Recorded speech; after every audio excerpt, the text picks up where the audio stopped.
মানুষের সাথে মানুষের পাশে। আজ কার্গিল যুদ্ধ জয়ের ২৬ বছর পূর্তি। ১৯৯৯ সালে নিয়ন্ত্রণ রেখা পেরিয়ে তৎকালীন কাশ্মীরের কার্গিল জেলায় ঢুকে পড়ে পাক সেনা। পাকিস্তানি সেনারা নিয়ন্ত্রণ রেখা অতিক্রম করে ভারতের সীমান্তে ঢুকে পড়েছিল। তাদেরকে পিছু হটাতে ভারতীয় সেনাবাহিনীর পক্ষ থেকে শুরু করা হয় অপারেশন বিজয়। ২ মাস ধরে চলেছিল ভারত পাক যুদ্ধ।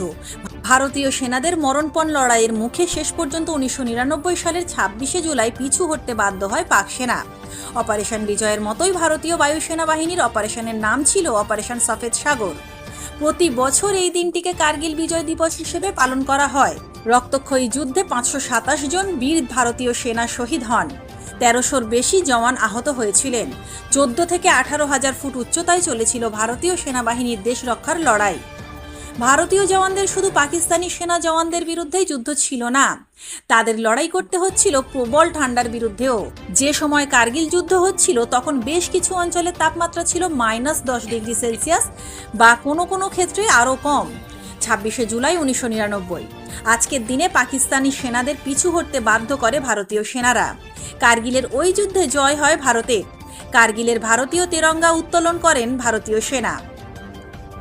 আজ কার্গিল যুদ্ধ জয়ের ২৬ বছর উদযাপন করা হচ্ছে। এই উপলক্ষে আজ দক্ষিণ ২৪ পরগনা জেলার নামখানা ব্লকের অন্তর্গত চন্দনপিড়ি শুভদায়িনী সেবা সংঘের পক্ষ থেকে এই দিনটি উদযাপন করা হয়। আজ সকাল থেকে জাতীয় পতাকা উত্তোলনের মধ্য দিয়ে এই দিনটিকে পালন করা হয়। জাতীয় পতাকা উত্তোলন করেন বিশিষ্ট সমাজসেবী ধীরেন কুমার দাস। এর পাশাপাশি কিছু ফল ও ফুলের বৃক্ষরোপণ করা হয়।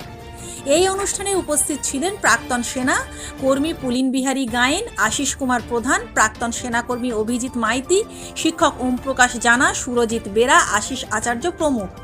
এই বিষয়ে বিশিষ্ট সমাজসেবী ধীরেন কুমার দাস বলেন, দেখুন, আজকে আমাদের ২৬তম কার্গিল দিবস সারা ভারতবর্ষে সাড়ম্বরে পালিত হচ্ছে।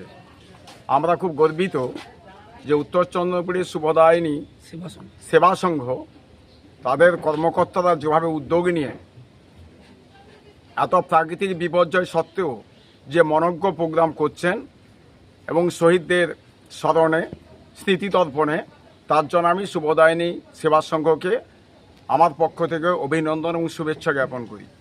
আজকে তাদের পক্ষ থেকে এই সমস্ত এলাকায় যারা প্রাক্তন সৈনিক হয়েছেন, যারা এককালে যুদ্ধ করেছেন পাকিস্তানের সৈন্যদের বিরুদ্ধে, আতঙ্কবাদের বিরুদ্ধে, যারা চীনের সঙ্গে যুদ্ধ করেছে, যারা বাংলাদেশে যুদ্ধ করেছে, বিভিন্ন জায়গায় যারা যুদ্ধে সরাসরি অংশগ্রহণ করেছিলেন যোদ্ধা হিসাবে, আজকে তাদেরকেও এখানে সম্বর্ধনা দিয়ে সেই ক্লাবের পক্ষ থেকে সম্বর্ধনা জ্ঞাপন করা হয়েছে।